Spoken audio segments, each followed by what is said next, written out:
प्रशांत किशोर ने जो कहा उसने कहीं ना कहीं एक बात को स्थापित जरूर किया है कि नरेंद्र मोदी दुनिया के किसी कोने में जाते हैं, बिहार में जब आते हैं सबसे ज्यादा भीड़ होती है, लेकिन भारतीय जनता पार्टी के लोगों ने इसको इस बार कहीं ना कहीं नरेंद्र मोदी के लिए कहा जाए तो एक चिंता का कारण बना दिया कि आगे अब क्या होगा। क्या भारतीय जनता पार्टी बिना नीतीश कुमार के बिहार में कुछ भी नहीं कर सकती है? तेजस्वी यादव के नेतृत्व में जो सरकार बनाने की बात कर रहे हैं उस सरकार से ये संभव है कि बिहार में बहुत कुछ। और ये जो बात तेजस्वी यादव डायरेक्ट नहीं बोल सकते हैं वो बात वो डायरेक्ट बोल करके, चूंकि वो दोनों के साथ रह चुके हैं इसलिए उनको पता है परिस्थितियां उनके अनुकूल नहीं होगी तो वो बिहार में चुनाव लड़ भी सकते हैं और बिहार में चुनाव लड़ करके वो टक्कर देने की कोशिश भी कर सकते हैं। अब जो स्थिति आई है और चिराग पासवान ने अपने आप को 4 साल में प्रूफ किया है, उनको जरूरत महसूस हुई है तो भाजपा ने यूज किया। 5 साल तो हम यही देखे 2020 के चुनाव के बाद। नोरमा ग्रुप, जो सोचता है वो करता है, आपके अपने सपनों का आशियाना। नमस्कार, मैं विकास सिंह राजपूत और आप देख रहे हैं रातों रात, जहां हम खबरों को विस्तार से बताते हैं और ऐसी खबर होती है जिसकी चर्चा लगभग 1 हफ्ते और 1 महीने तक होते रहती है। वैसे में आज हम बड़ी खबरें लेकर आए हैं रातों रात में। सुबह के 7 बज रहे हैं और हम हाजिर हैं, तो चलिए खबरों की शुरुआत करते हैं और खबरों में पहली खबर की ओर बढ़ते हैं। और एक खबर सबसे बड़ी इसलिए क्योंकि नीतीश कुमार की नींद जो है इस खबर से उड़ी हुई है, क्योंकि चिराग पासवान विधानसभा चुनाव लड़ेंगे और ये ऐलान और कोई नहीं बल्कि चिराग पासवान के बहन ने किया है, जिसके बाद बिहार में बवाल देखने को मिल रहा है। बाबा, इस खबर को कैसे देख रहे हैं? चिराग पासवान विधानसभा चुनाव लड़ेंगे। देखिए, कल से ही चर्चा इस बात की हो रही है। जिस तरह से चिराग पासवान ने बयान दिए हैं, उनके बयानों के बाद आपने देखा होगा कि उस बयानों में बहुत सारे परिवर्तन नजर आए और खास करके आप देखिए कि जब नीतीश कुमार से उनकी अकेले में बैठक हुई, उस बैठक में मात्र 2 लोग शामिल थे। चिराग पासवान की तरफ से उनके जीजा भी हैं और पार्टी के जो बिहार प्रभारी भी हैं, कई राज्यों में प्रभारी हैं और मजबूती से पार्टी के संगठन को देख भी रहे हैं, वो साथ में फाइल लेकर के खड़े थे। और दूसरी तरफ से नीतीश कुमार की तरफ से विजय चौधरी। इन 4 लोगों के बीच में जो मंत्रणा हुई, इस मंत्रणा के बाद आपने देखा होगा कि वो चर्चा जबरदस्त चल रही थी। हमने भी कई तरह से चर्चा की और मीडिया तो पूरी तरह से ये कहने लगी थी कि कहीं ना कहीं रिश्ते खराब हो गए हैं, शिवसेना के समझौता में मामला फंस गया है, इसलिए मीडिया से नहीं बोले, मीडिया फ्रेंडली है, फिर भी मीडिया से भाग रहे हैं। वास्तविकता ये है कि चिराग पासवान ने जो उनका ग्रीवांसेस था, जो उनका डिमांड था, वो उन्होंने दे दिया है। जैसा कि हमारे संपादक नवनीत जी बार बार ये बात कहते हैं कि कुछ सीटों का तालमेल, और सबसे महत्वपूर्ण बात समझिएगा कि 2020 के चुनाव में वो किसके विरुद्ध लड़े थे, 2015 में किसके विरुद्ध लड़े थे, सिर्फ 2020 ही नहीं आप जोड़िए, 2015 में भी तो नीतीश कुमार के विरुद्ध लड़े थे। तो ये 2 सालों में जो 40-41 सीटों पे लड़े थे 2015 में, 137 सीटों पे लड़े थे 2020 में, तो क्या उनको उसी 40-41 सीटों में से और 50 सीटों में से मिलना है? उसी सीटों में से वो लड़ेंगे। कोई नया सीट तो सृजित करेंगे नहीं। भाजपा अपने कोटे की 100 सीटें देगी नहीं और ऐसी सीटें वो लेंगे नहीं जहां उनका जनाधार नहीं है। तो इन्हीं सब बातों को लेकर के वो कहीं ना कहीं मंत्रणा की बात थी। और अगर चिराग पासवान के साथ वो बातें अगर हो जाएंगी, 2020 वाली बात हो जाए या और भी कई तरह की, जब उनको जरूरत महसूस हुई है तो भाजपा ने यूज किया। 5 साल तो हम यही देखे। 2020 के चुनाव के बाद चिराग पासवान को एनडीए में रख भी रही थी और एनडीए से बाहर भी थे, दोनों बात हो रही थी। अब जो स्थिति आई है और चिराग पासवान ने अपने आप को 4 साल में प्रूफ किया है, 2025 के प्रूफ में एकमात्र नेता हैं जो 100% स्ट्राइक रेट दिए हैं। बाकी आप कह सकते हैं 1 सीट लेकर के आए, जीतन राम मांझी 1 ही सीट मिला था कि जीत करके आए, लेकिन वो 100% नहीं कह सकते आप, क्योंकि उन्हीं के दोस्त ना हैं। उपेंद्र कुशवाहा जो हार गए, दोनों का मिला के 2 में से 50% ही मानिए उनको, लेकिन चिराग अकेले दम पर 100% मार के आए हैं। 17 में से 12 ही जीते हैं, 16 में से 12 ही जीते हैं। तो सीधी तौर पर यह समझा जा सकता है कि चिराग पासवान उस जगह पर खड़े हैं जहां वो समझौता करने के लिए और बार्गेन करने के लिए अपनी शर्तों पर पूरी तरह से एकदम मैंने कंप्लीट अपनी तैयारी कर चुके हैं। और इसके लिए उन्होंने स्वतंत्र आइडेंटिटी वाला जो फॉर्मूला दिया था, पता है ना कि वो नीतीश कुमार के मीटिंग के बाद ही का है। इसके अलावा उन्होंने उस 10 एजेंडों में से और भी कई एजेंडे हैं जिस पर उन्होंने काफी महत्व दिया है और बार बार वो उस पर स्ट्राइक कर रहे हैं। इसको लेकर के हम अलग से विश्लेषण जरूर करेंगे, लेकिन एक बात आप मान के चलिए, अगर चिराग पासवान को ज्यादा छेड़ा गया, उनके साथ किसी तरह का कोई बात हुआ, तो उनके लिए रास्ते खुले हुए हैं। वो अकेले लड़ने के लिए भी फाइटर हैं और किसी गठबंधन में भी लड़ने के लिए फाइटर हैं। दूसरे गठबंधन की चर्चा भी उन्होंने कि इसका मत कहिए भाई, हम उसमें है कि नहीं जा रहे हैं, लेकिन परिस्थितियां अगर उनके पक्ष में होती हैं या उनको जैसे आप मानते हैं कि आप समझिए कि प्रशांत किशोर कह रहे हैं कि भाई दूसरे किसी को सीएम बना दीजिए तो हम समर्थन बिना शर्त करेंगे, तो नहीं हो सकता है क्या? बिल्कुल। कांग्रेस अपने लिए एक नया चेहरा खोज रही है, बार बार उसका तेजस्वी के साथ नहीं पट रहा है। मेरी कल कांग्रेस के 2-3 बड़े नेताओं से, वरिष्ठ नेताओं से बात हुआ जो बार बार ये कहते थे कि भाई हम लोग की तो स्थिति बहुत खराब हो गई है, हम लोग बाई बॉर्न कांग्रेसी हैं और हम लोग जिस तरह से लालू प्रसाद के सामने नतमस्तक रहते हैं तो ये हम लोग को बर्दाश्त नहीं होता। आज तो वो स्थिति नहीं है। मैंने पूछा, आप तो मौजूद ही थे वहां, आप मौजूद थे जिसमें मैं बात कर रहा था, तो उन्होंने क्या कहा? उन्होंने यही कहा कि हाँ, और संतुष्टि है कि हम लोग अपने रास्ते पे निकल पड़े हैं और हम लोग की बातें सुनी जाती है। तो ऐसी स्थिति में चिराग पासवान कहीं ना कहीं अगर उनको छेड़ा जाएगा या परिस्थितियां उनके अनुकूल नहीं होगी तो वो बिहार में चुनाव लड़ भी सकते हैं और बिहार में चुनाव लड़ करके वो टक्कर देने की कोशिश भी कर सकते हैं। इसके लिए स्थितियां परिस्थितियां क्या होंगी, इंतजार कीजिए। जून का महीना बिहार की राजनीति के लिए, जून और अगस्त का महीना, जो जुलाई और अगस्त का महीना जो है वो बिहार की राजनीति बड़ा खतरनाक होता है। कई परिवर्तन होते हैं। कई बार आपने देखा होगा कि जून और अगस्त में यहाँ सरकारें बदलती हैं। इस बार फिर से देखना होगा कि क्या कुछ होता है। लेकिन चिराग पासवान की बात अगर करें तो अगर वो बिहार विधानसभा चुनाव लड़ते हैं तो ये आप शायद शांभवी की बात कर रहे होंगे।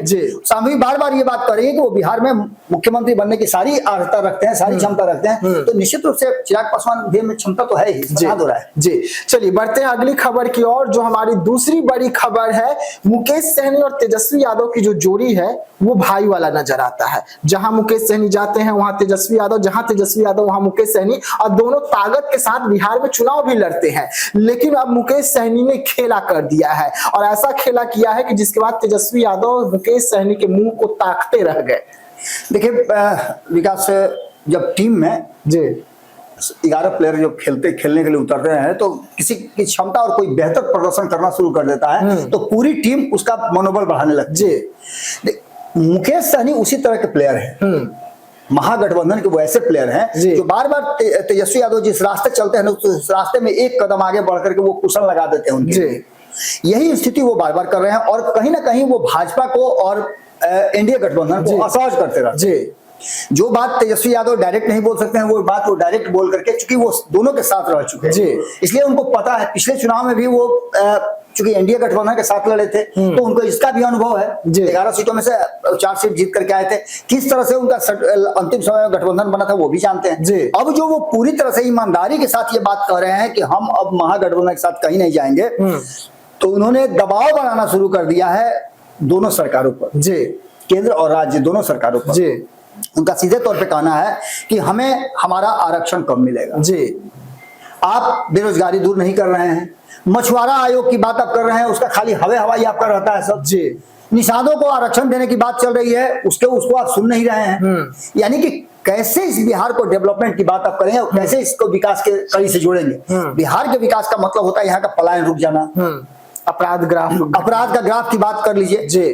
एक दिन पहले हमने इसी तरह की बातें सुनी है, इधर मुकेश सहनी बोल रहे हैं और उधर प्रशांत किशोर भी यही बात बोल रहे हैं। प्रशांत किशोर ने कहा है कि ट्रेन चलना बहुत अच्छी बात है, लेकिन ट्रेन अगर बिहार के लोगों को मजदूर बना करके दिल्ली ले जाती हो, गुजरात ले जाती हो, तेलंगाना ले जाती हो तो शायद उस ट्रेन को हम चाहेंगे कि बंद कर दिया जाए। सीधी तौर पे आप समझिए कि महंगाई, बेरोजगारी, शिक्षा, ये जो मूलभूत आवश्यकता है, जो स्वास्थ्य की आवश्यकता है, जो स्वास्थ्य सेवाएं हमारे यहाँ बदतर से हो गई हैं, उन सभी चीजों को लेकर के उन्होंने कहा है कि आप इस पर फोकस कीजिए। और ये फोकस शायद 20 साल वाली सरकार से नहीं होगा, उसके लिए नई पीढ़ी के लोगों को आना पड़ेगा।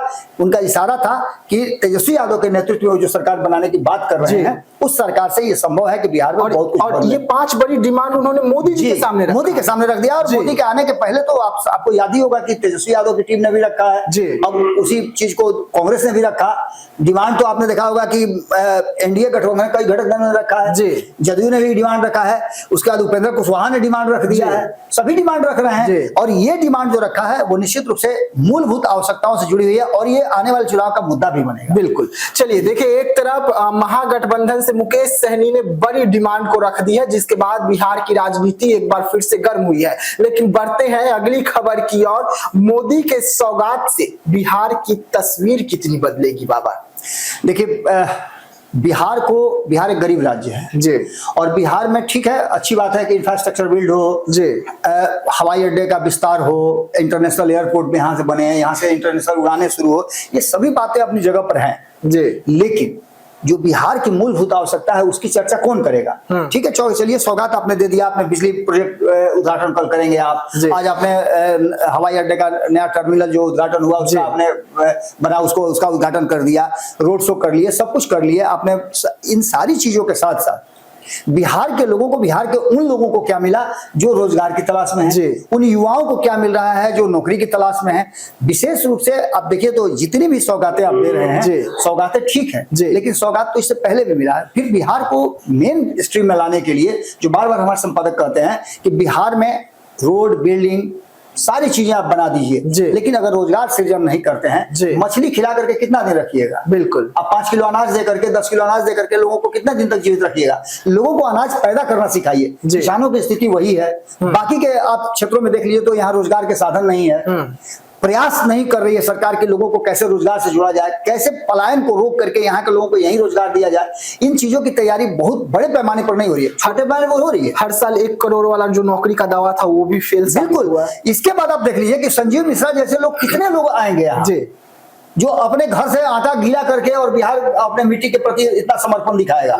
ऐसे बहुत कम लोग हुआ करते हैं, कुछ लोग हैं। संजीव मिश्रा भी उसमें से एक है जो आप देख लिए कि सीमांचल के क्षेत्र में जो उन्होंने जिस तरह का इंफ्रास्ट्रक्चर बिल्ड किया है और लोगों को रोजगार दे रहे हैं, लोग काफी प्रभावित हैं। जिस रास्ते वो जाते हैं लोग उनको अपना भगवान मानने लगे हैं। तो निश्चित रूप से ऐसी स्थिति पैदा करनी होगी। वो बार बार आप देखिए कि व्यवस्था से लड़ करके अपना धंधा व्यवस्था कर रहे हैं। उसी तरह से अगर सुविधाएं दी जाए, बार बार नमन जी ये बात कहते हैं, तो हमें भी लगता है कि बने इन सब चीजों को होना चाहिए और सरकार के स्तर पर, केंद्र के स्तर पर ये सोचना चाहिए कि बिहार में कुछ ऐसी व्यवस्था करें जिससे कि व्यवसायी आए और यहाँ आकर के अपना व्यवसाय लगाए, जिससे कि लोगों को रोजगार मिले। इसकी जरूरत है। ये सौगातें तो मिलती ही रहेंगी, लेकिन उनका क्या होगा? जो बार बार ये कहा जा रहा है कि हर बिहारी के ऊपर 29 से 30 हजार रुपए कर्ज है, उस कर्ज को कैसे आप दूर करेंगे? बिल्कुल। चलिए बढ़ते हैं अगली खबर की और। लालू यादव पर है ये खबर। पशुपति पारस, चिराग पासवान के चाचा पशुपति पारस जो है वो गठबंधन के चक्कर में लालू यादव से सेफ गोल किए हैं और ये बड़ी खबर है बाबा बिहार की राजनीति में।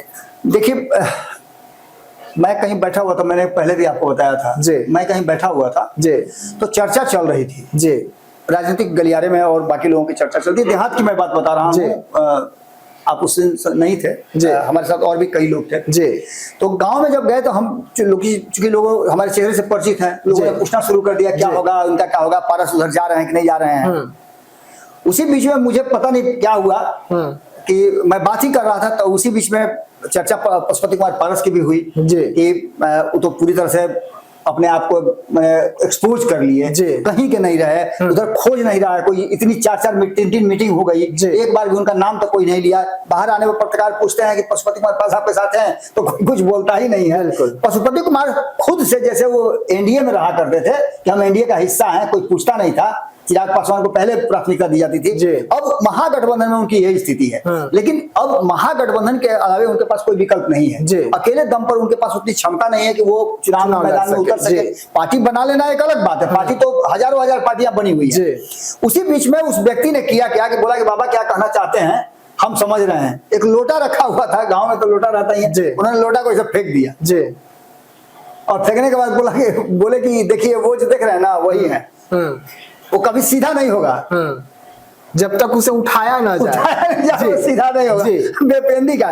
तो सीधी सी बात समझ लीजिए कि अभी उनके पास कोई विकल्प नहीं है। हाँ, लालू प्रसाद के गुड रिलेशन को बनाए रखने के लिए जिस तरह की बात हुई है और जिस तरह तेजस्वी यादव पर आकाश ने हमला किया है, आकाश को निकाल करके उन्होंने ये बताने की कोशिश की कि हम गुड कॉप है, हम आपके साथ हैं, हम आपके साथ हैं, समझे। तो ये गुड कॉप बैड कॉप वाला जो काम है ना राजनीति में खूब होता है। और पशुपति कुमार पारस को अपने बेटा को स्थापित करना, अपने भतीजा को स्थापित करना है, खुद को राजनीति में जीवित रखने के लिए उनको लालू प्रसाद का सहारा चाहिए। इसलिए वो बलि देने के में, अब ऐसे राजनीति में बलि तो दिया ही जाता, और यही कारण है आकाश यादव का बलि चढ़ गया। जी चलिए, सेफ गोल तो यहाँ पर पशुपति पारस ने खेल लिया है, लेकिन महागठबंधन में शामिल होते हैं कि नहीं, इस पर संशय अभी भी बना हुआ है। बढ़ते हैं अगली खबर की ओर। महागठबंधन ने एनडीए को बड़ा और तगड़ा झटका दिया है और मोदी के सामने ही, देखिए मोदी आज भी बिहार में ही है और मोदी के सामने ही नेता जो है फरार हो गए और मोदी भी नहीं रोक पाए, न ही एनडीए रोक पाया। देखिए विकास, चुनावी साल है जी। और आप समझ रहे हैं कि चुनावी साल में और खास करके पिछले 5 सालों में जो प्रदर्शन रहा है जनता दल यूनाइटेड का, जी। उसको लेकर के और भारतीय जनता पार्टी के साथ उसके रिश्ते को लेकर के जो परिस्थितियां बनी हैं और नीतीश कुमार जिस तरह का एक्ट कर रहे हैं, उससे जनता दल यूनाइटेड के भीतर कहीं ना कहीं लोगों के बीच में असमंजस की स्थिति है। अगर नीतीश कुमार को मुख्यमंत्री का चेहरा घोषित नहीं किया जाता है तो आप ये छोटी मोटी बात देख रहे होंगे, बड़ी बड़ी बातें होंगी। इससे पहले भी आप देख रहे होंगे कि 2 नीतीश कुमार के धुर विरोधी, जिन लोगों को बड़ी बेआबरू होकर के निकलना पड़ा था जनता दल यूनाइटेड से, वो 2 लोगों की एक टीम बन चुकी है जी।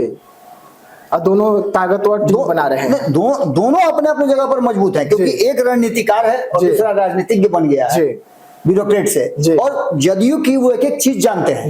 तो पहले तो अभी देख लीजिए कि जो इधर उधर जो है छोटा मोटा, जिन लोगों को कम थोड़ा कॉन्फिडेंस है वो जल्दी निकल रहे हैं, लेकिन जिन लोगों को फुल कॉन्फिडेंस है वो अभी भी वेट कर रहे हैं और उस जगह का, उस वक्त का इंतजार कर रहे हैं कि जब जनता दल यूनाइटेड और इंडिया गठबंधन में कोई ऐसी बड़ी बात हो जो कि वो अपने लिए बेहतर जगह तलाश करें, क्योंकि संपर्क में सभी हैं। आपको याद होगा कि मेरी बातचीत हो रही थी जनसुराज के एक बड़े नेता से, उन्होंने कहा कि हमारे संपर्क में बहुत सारे लोग हैं और आपको बता दें कि उसी संपर्क का नतीजा आरसीपी सिंह है। जी, उन्होंने जो इशारा किया था बड़े नेताओं का, उसमें आरसीपी सिंह का भी नाम था। तो अब वर्तमान स्थिति जो बनी है उसमें कहीं ना कहीं एक तरफ सब कुछ ठीक होने की बात की जा रही है, दूसरी तरफ लोग परेशान होकर के और गुटबाजी देख करके, आप समझिएगा कि बाकी के लोग कहाँ हैं। ललन सिंह पूरी तरह से प्रधानमंत्री नरेंद्र मोदी के कार्यक्रम की व्यवस्था में लगे हुए हैं। बाकी के जदयू के लोगों को आपने देखा है क्या? नहीं। आज जो परिस्थिति थी वो देखने लायक थी। नीतीश कुमार उद्घाटन के बाद फिर नजर आए क्या? नहीं आए।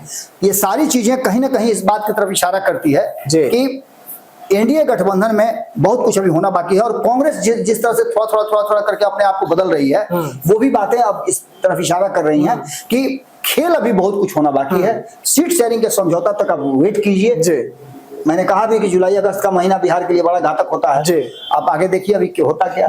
लेकिन बाबा, जिस तरीके से 2 नेता पार्टी छोड़ दिए जदयू का, कांग्रेस में शामिल हो गए। सुरेश चंचल की बात आप कर रहे हैं। सुरेश चंचल और एक परवेज आलम है, सिद्दीकी, उनकी बात कर रहे हैं। लेकिन क्या कांग्रेस जो वेंटिलेटर पे थी अब उसमें बदलाव के बाद जान आ गई है कि अब जदयू के नेता कांग्रेस को जाने लग गए? मैं फिर आपको बताऊंगा कल वाली बात।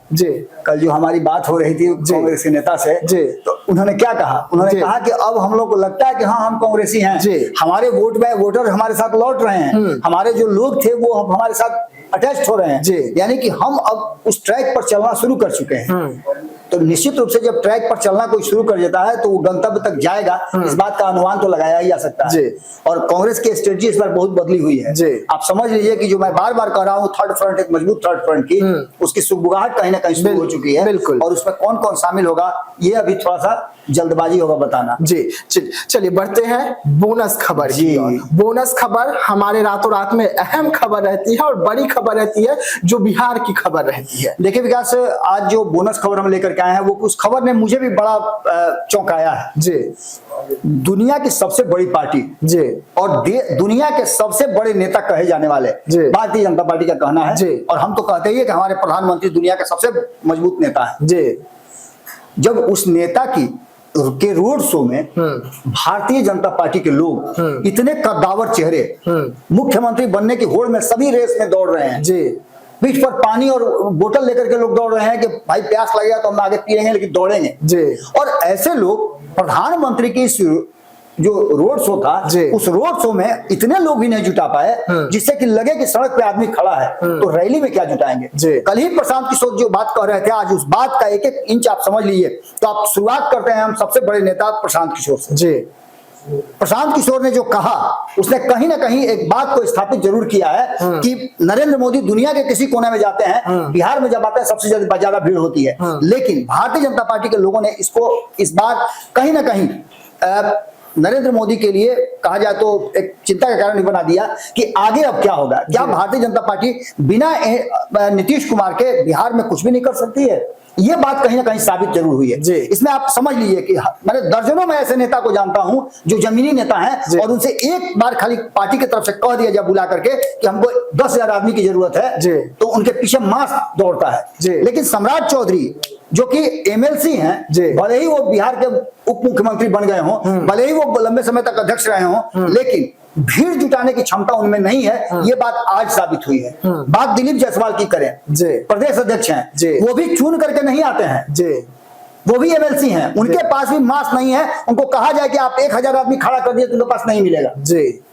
इसके अलावा आप और किसकी बात करेंगे? बीएस सिन्हा की बात कीजिए। बीएस सिन्हा बेटा के ब्याह कर रहे हैं, उनके लिए ब्याह ज्यादा इंपॉर्टेंट है प्रधानमंत्री के रैली से, कारण कि बेटा का ब्याह तो एक ही बार में होगा, प्रधानमंत्री बार बार आएंगे, तो इसलिए वो अपने कार्यक्रम में व्यस्त हैं। जिन लोगों के पास क्षमता है, जो लोग जमीनी नेता हैं, वैसे लोगों को भुला करके अगर इस तरह की व्यवस्था की जाए तो निश्चित रूप से किरकिरी भी होगी और दुनिया की सबसे बड़ी पार्टी की जगहसाई भी होगी। यानी सीधे तौर पे आप समझ लीजिए कि एक बार फिर से भारतीय जनता पार्टी के शीर्ष नेतृत्व के लोगों को आइडेंटिफाई करना होगा कि कौन से नेता हैं जिनका जनाधार है, जिनके पास लोग हैं, जिनके पास बेस है। जब प्रशांत किशोर ऐसे लोग, आईपी गुप्ता जैसे लोग भीड़ जुटा सकते हैं और उनके पीछे हुजूम चल सकता है, एक उनके आवाज पर लाखों लाख लोग दौड़ सकते हैं, तो बताइए इतनी बड़ी पार्टी जो सरकार में है, देश के लगभग 21 राज्यों में इसकी सरकार चलती है, तंत्र आपके पास है, सबसे बड़े नेता आपके प्रधानमंत्री आए हुए हैं और 3 किलोमीटर भी नहीं 2 किलोमीटर का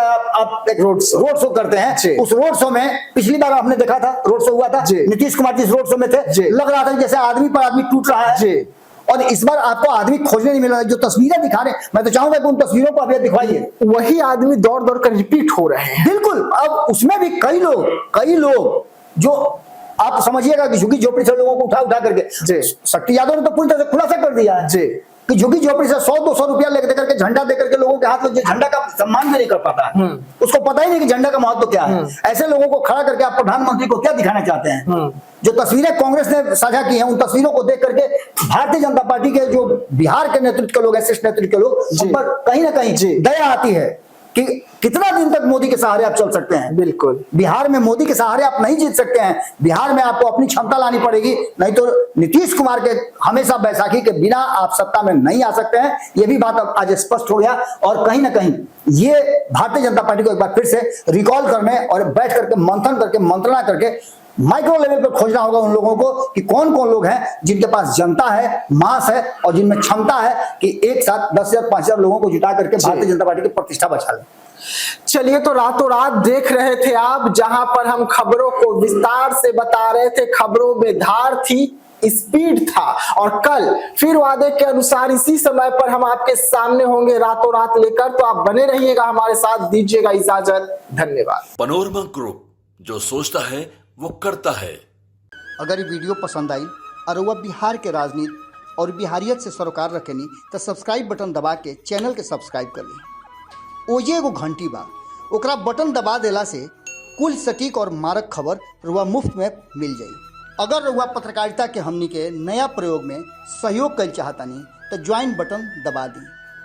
पेटीएम नंबर नोट कर ली 9386 816 700। धन्यवाद।